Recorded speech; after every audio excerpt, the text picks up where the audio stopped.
시편의 말씀이 모두 다윗이 쓴 게 아니고 다윗이 쓴 시가 많이 있지만은 또 다윗이 쓰지 않은 시도 많이 있다는 걸 여러분들이 잘 알고 계시죠. 그리고 이스라엘 왕조가 멸망당한 후에 쓰여진 시들도 많이 있습니다. 이 앞에 137편 예를 든다면은 우리가 바벨론의 여러 강변 거기에 앉아서 시온을 기억하며 울었도다.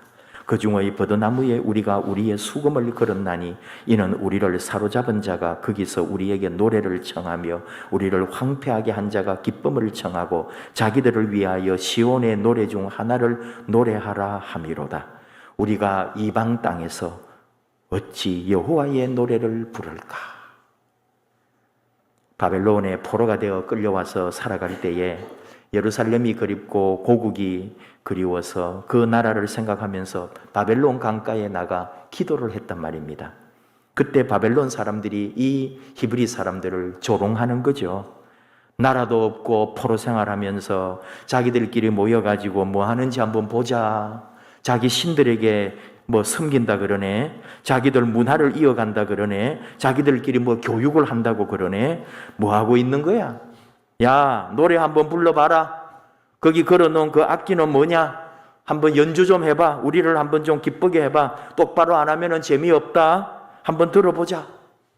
이런 식으로 이 포로민들을 모욕을 하면서 위협도 하고, 그러니까 그 시간도 말하는 거죠. 그런 사람들 앞에서 우리가 이방 땅에서 어찌 여호와의 노래를 부를까? 아픔과 눈물과 한탄이 다 배어 있는 시들이 많이 있습니다. 그리고 이 시편 후반부 145편, 146, 147 이런 이 시들이 전부 나라 잃어버린 서름 속에서 고국을 그리워하고 시온 땅을 그리워하고 예루살렘 성전을 그리워하면서 부르고 있는 노래들이에요. 근데 그냥 보면 몰라요. 마치 예루살렘에 와 있고 마치 할렐루야 하나님 찬양하라 하나님과 함께 막 있는 것처럼 느껴지죠. 그게 아니에요.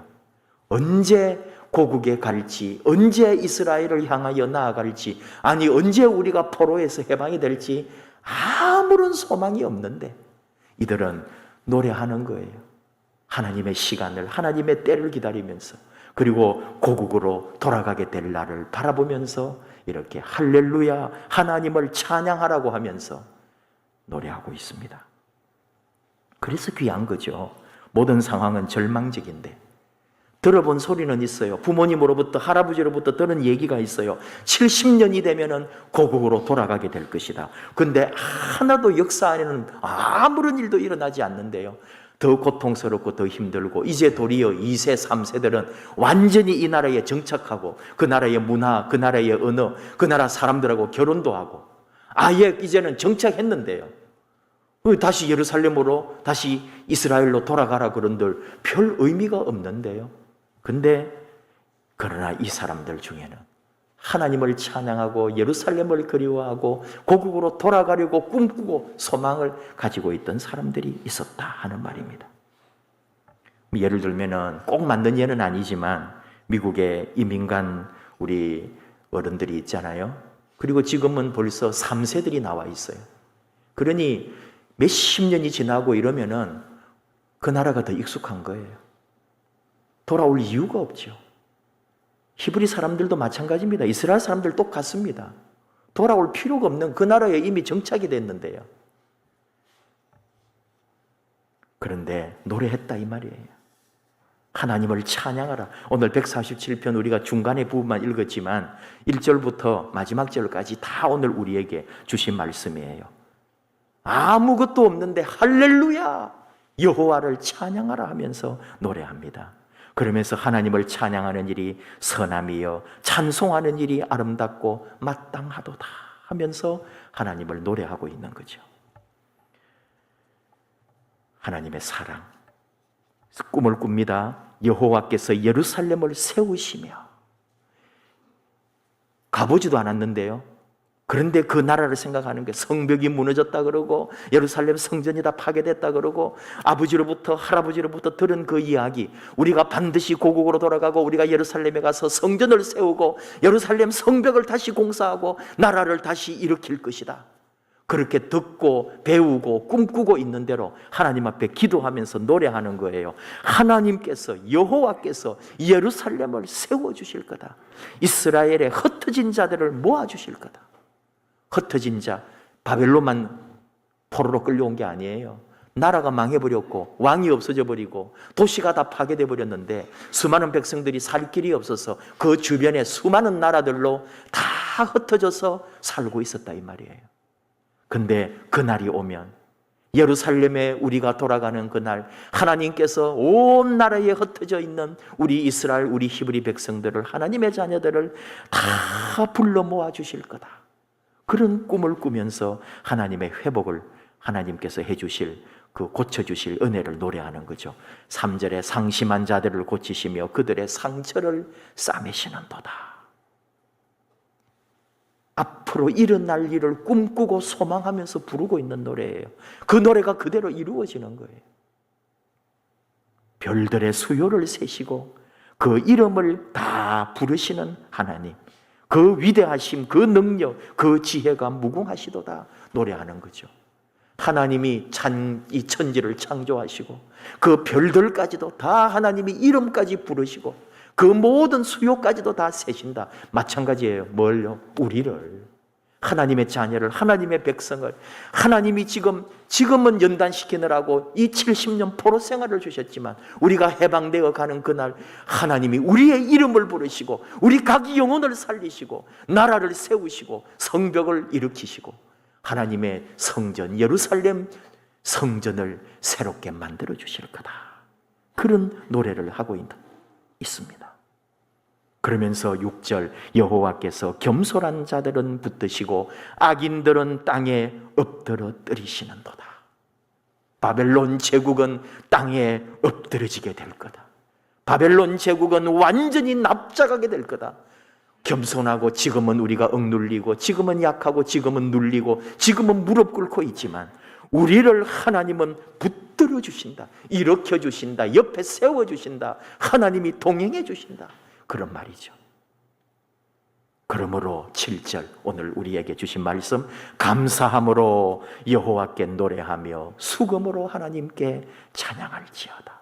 그런 하나님, 우리 그런 하나님을 모시고 그 하나님이 우리와 함께 하시기에 우리는 감사함으로 그분을 향하여 노래하자. 그러는 거죠. 그러면서 그 하나님이 또 어떤 하나님이시냐? 오늘 우리에게 주셨던 말씀들이에요.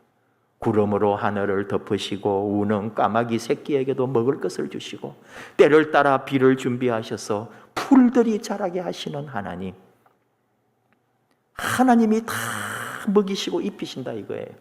지금 실제로 그런지는 모르겠지만은 그 고대인들은 그 까마귀가 새끼를 잘 이렇게 챙기지 않았다고 봤대요. 이 시가 나오게 된 배경을 보면은. 그러니까 까마귀 새끼가 아무리 울어도 그 어미가 잘 챙겨주지 않았다. 아마 꼭 그러지는 않을지도 몰라요. 근데 우는 까마귀 새끼에게 까마귀 어미가 먹을 것을 주지 않지만 하나님은 우리에게 먹을 것과 입을 것을 챙겨주신다.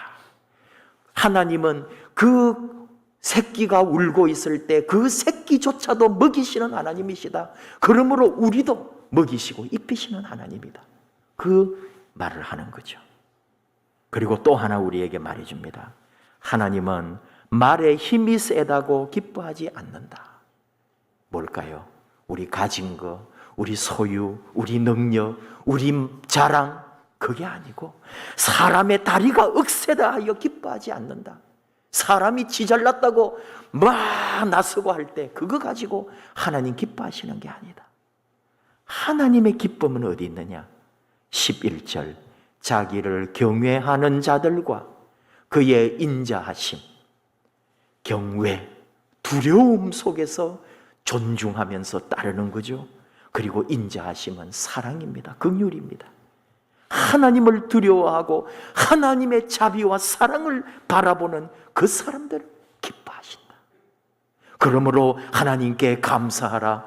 아직 우리는 약해요. 우리는 겸손할 수밖에 없고 눌려 있어요. 힘들어요. 아무 소망도 없어요. 그러나 하나님을 찬양하고 하나님을 바라보고 하나님을 두려워하고 사모하고 하나님의 긍휼과 자비를 구하는 우리들, 바로 우리를 하나님은 기뻐하신다. 그러므로 하나님께 감사하라, 찬양하라 하면서 소망을 담아서 하나님을 고백하고 자신들의 삶의 결단이 있는 시가 바로 오늘 147편 할렐루야, 모두 할렐루야로 노래하는 시들이에요. 하나님을 찬양하라. 우리는 찬양하고 우리는 감사합니다. 하나님은 우리의 감사를 받으시고 하나님은 기뻐하신다, 그런 말이죠. 정말 우리에게 있어 가장 멋지고 아름다운 감사가 뭐냐? 그것은 하나님이 받으시는 감사입니다. 내가 뭔가를 감사하고 뭔가를 노래한다 그럴 때 하나님이 받아주시지 않으면 아무 의미가 없잖아요. 하나님이 받아주시는 감사, 그것만이 참 감사죠. 근데 그 하나님이 받으시는 감사가 뭐냐? 하나님을 찬양하는 일이다 이거예요. 근데 언제?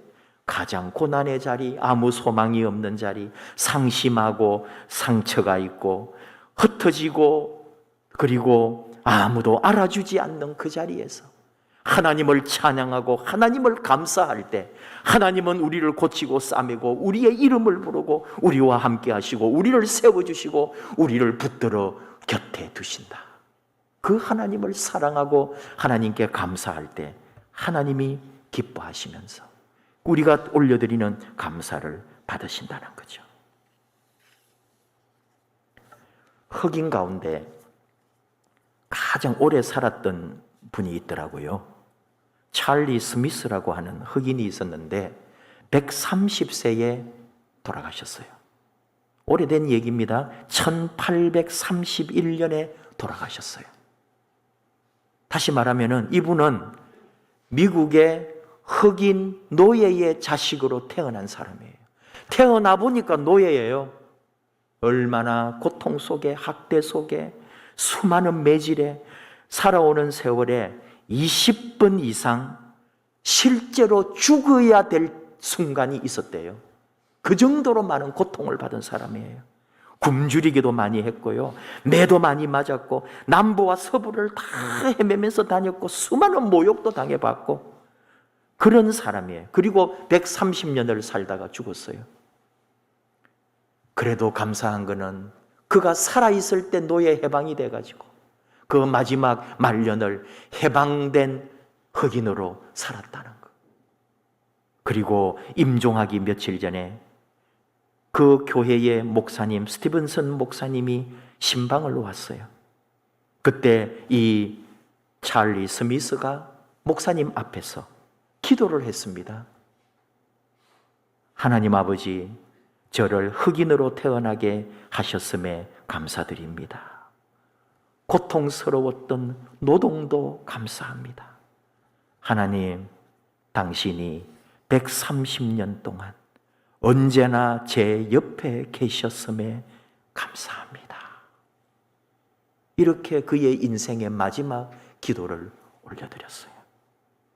130년 동안 돌아보면 죽을 고비만 있었고 수많은 고통과 매질과 학대 속에 살았는데 130년 동안 하나님이 내 곁에 계셔 주셔서 감사하다고 그렇게 고백하고 세상을 떠났어요. 이런 감사. 태어나면서 예수 믿었을까요? 태어나자마자 하나님을 영접했을까요? 그의 노예 부모님이 예수님을 영접했을까요? 아마 아닐 거예요. 크리스찬 백인들, 그 사람들 교회 갈 때 마차 끌었을 거고 그 사람들 주일에 예배 갈 때 아침부터 일하면서 매 맞으면서 그 사람들을 섬겼을 거라니까요. 그런 인생인데도 마지막 그의 삶에 주님이 찾아오셨고 하나님을 만났고 그리고 임종하는 그 자리에 130년 동안 내 곁에 계신 하나님 감사합니다. 그렇게 기도했다는 말이에요.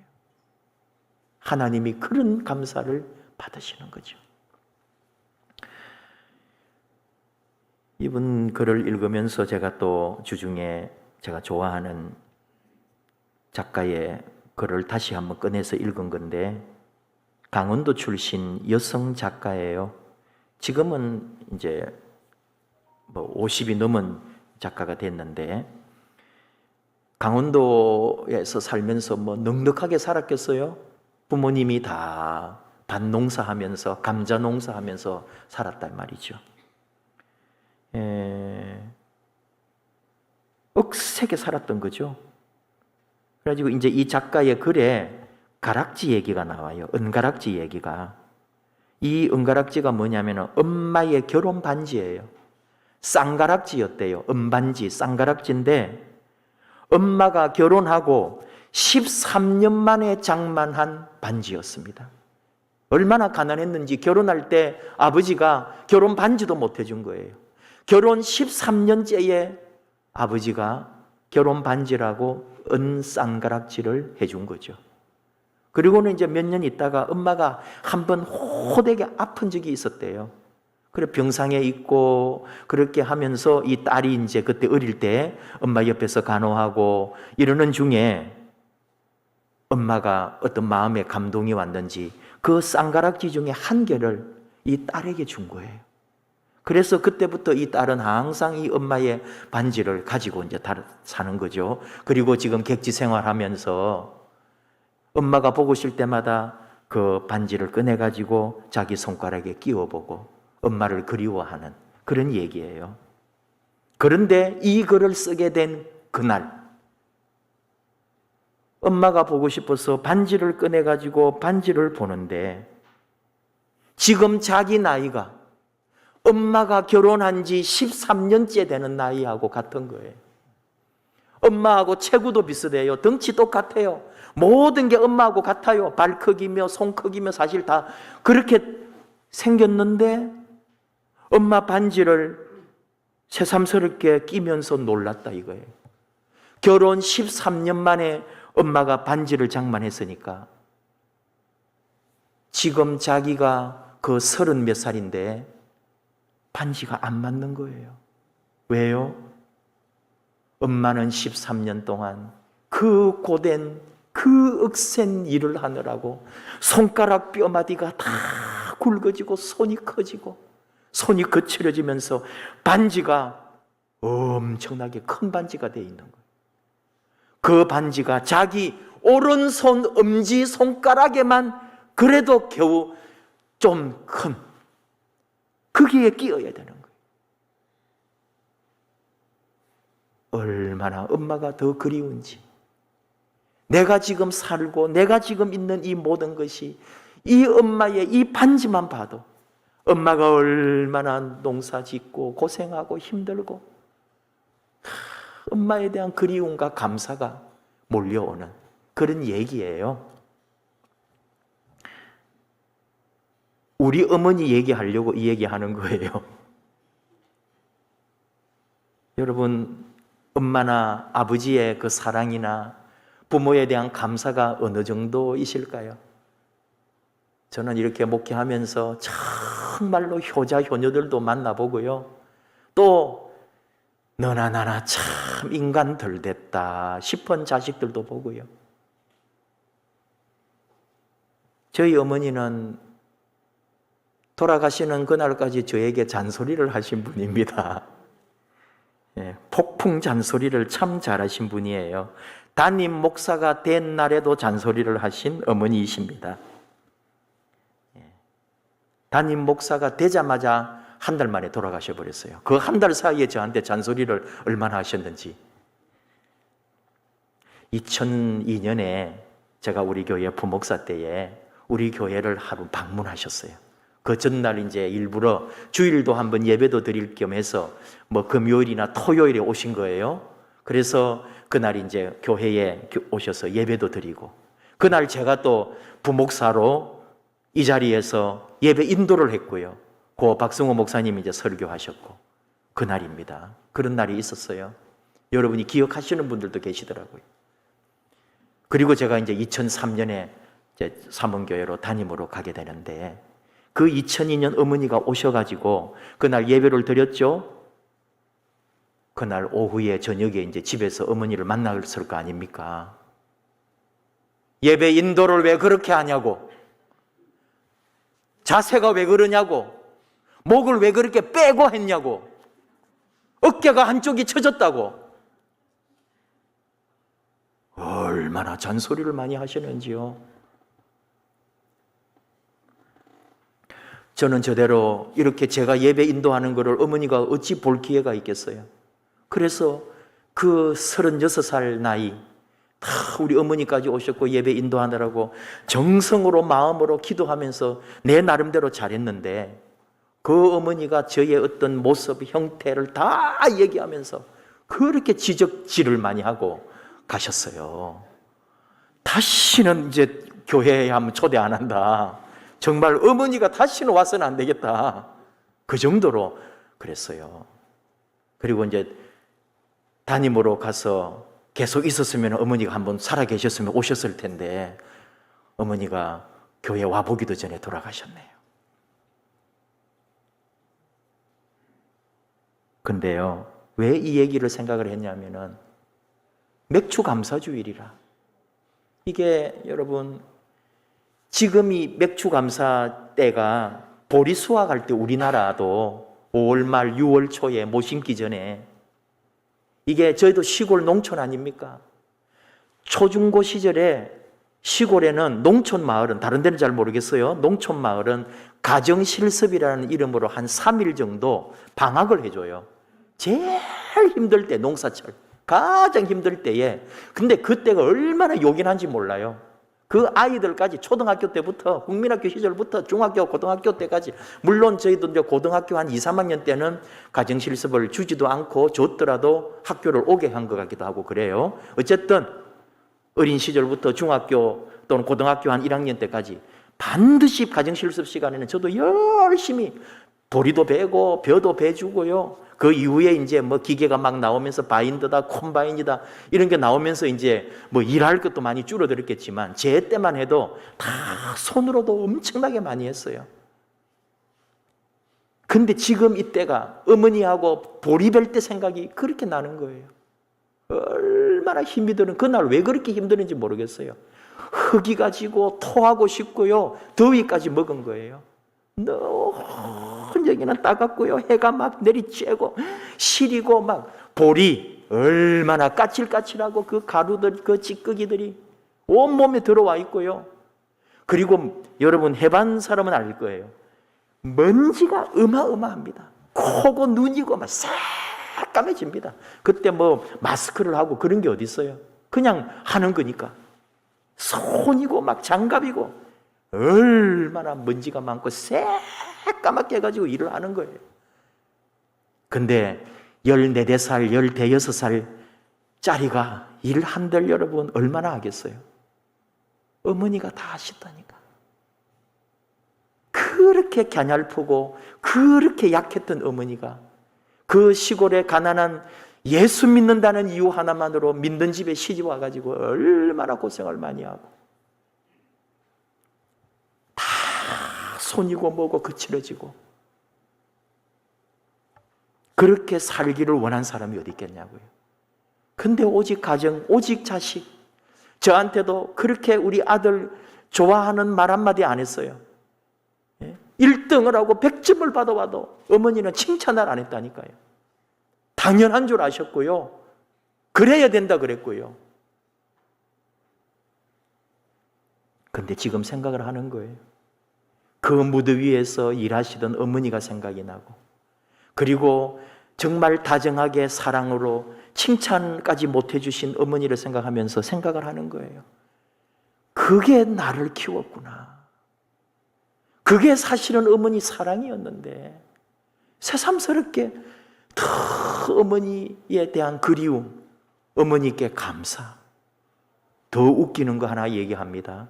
제가 우리 교회 담임돼 가지고 한 5년, 6년쯤에 제 강단에서의 자세를 어머니가 말씀하신 것을 그때 제가 깨달았다니까요. 여러분에게 다 말해줄 수 없는 제 나름대로 이 자리에 자세가 있어요.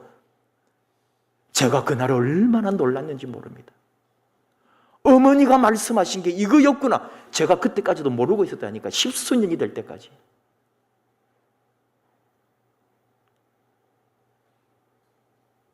어머니께 감사하지 않을 수가 없어요.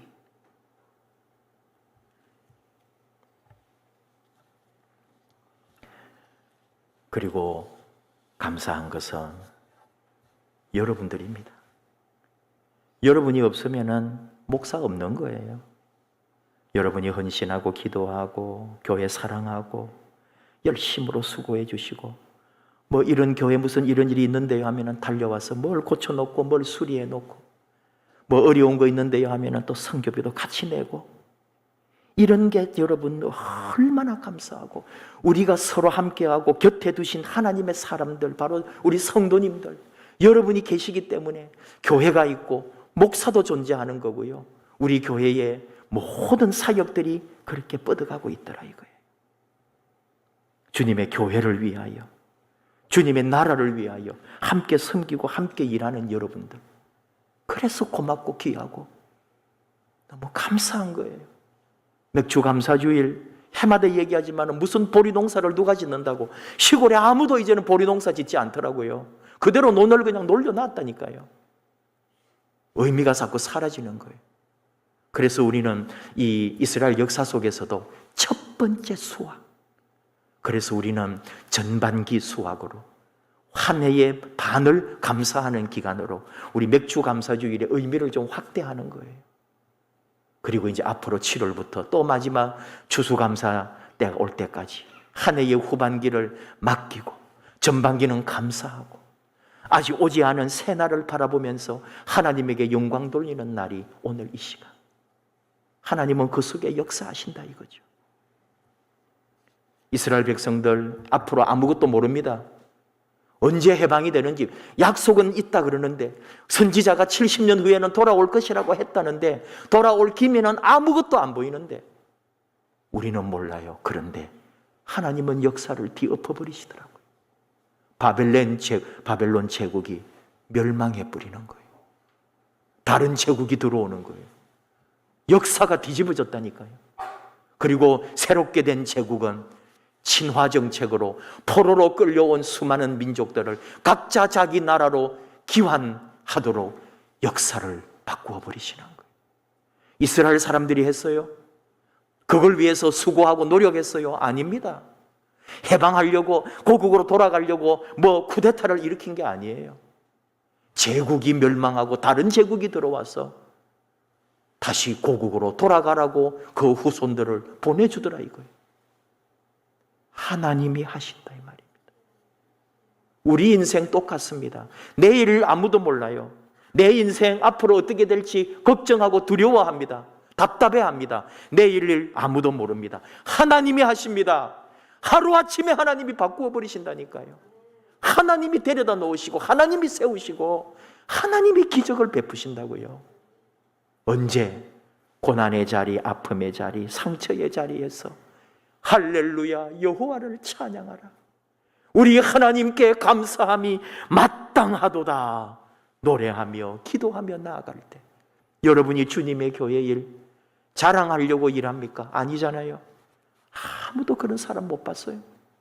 그냥 섬기고 뭐 부탁하면은 예 하고 순종해 주시고 교회 일 뭐 한다 그러면 달려와서 일해 놓고 갑니다. 내가 했습니다. 표시 하나 내지도 않고 그렇게 섬기고 다들 가시더라고요. 감사합니다. 인사하면은 아닙니다. 마땅한 일이죠. 오늘 시에 그대로 나오는 거 있죠. 우리 하나님을 찬양하는 일이 선함이요 찬송하는 일이 아름답고 마땅하도다. 우리 성도님들의 이 섬김과 헌신이 복되게 되고 역사를 일으키고 그 감사와 그 찬양이 이스라엘 민족이 해방되어 고국으로 돌아와 새로운 나라를 만드는 것처럼 우리 인생에도 하나님은 그런 놀라운 일을 우리 가운데 이루십니다. 반드시 이루십니다. 하나님의 선하고 아름다운 일에 내 고단의 자리, 아픔의 자리에서 하나님을 찬송하고 감사할 때에 하나님은 하루아침에 하나님의 기적으로 우리 삶을 여신다. 그 간증의 주인공이 바로 여러분 되시기를 주님의 이름으로 축복합니다. 기도하십시다. 하나님 아버지, 감사합니다. 맥주 감사주일로 하나님께 영광 돌리고 어려운 중에도 우리 하나님을 찬양하며 고난의 자리에서 도리어 하나님 앞에 감사하며 가는 사랑하는 자녀들 받아주시고 더 좋은 것으로 하나님의 영광의 역사를 드러내는 복된 인생으로 우리 하나님께서 인도하시고 변화시켜 주시옵소서. 예수님의 이름으로 기도하옵나이다. 아멘.